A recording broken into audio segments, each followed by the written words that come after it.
Yo, recap for March 25th. So this is the short I caught today on ES. Pretty straightforward. Bread and butter IFEG targeting 9:30 open. So I'm gonna be breaking it down, starting on the higher time frame, starting on the 4 hour. We're clearly respecting this 4 hour SIBI. Every time we tapped into it, price went lower, and we don't have a single body closure above to confirm that. Price is ready to reverse and go higher. So noticing that, and also seeing that we have a higher time frame SMT at the highs. So now let's drop down even lower.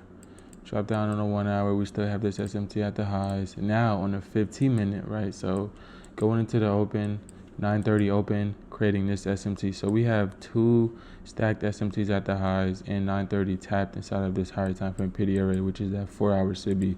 So once we tapped inside of that 4 hour SIBI, confirming that SMT, I also was waiting for this closure right here. So I marked out my FEG, and once price closed below, as soon as this candle closed below, I had my limit right inside of the IFEG. Boom, break even at this low, targeting 9:30 open. And right when we got that closure, I entered, and as you can see, price pretty much just flushed straight through my TP. And to be honest, I don't even care that it ran this far, because this was a 2.7R. Like, I'll take it. Stacked SMTs, IFEG, a higher time frame PD array, bang. Like, that's clean bread and butter. I take that every day. But yeah, that was the recap for today. Pretty straightforward, simple.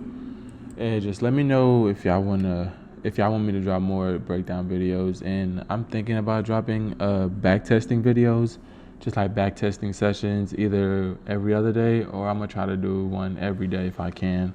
But y'all let me know in the comments though.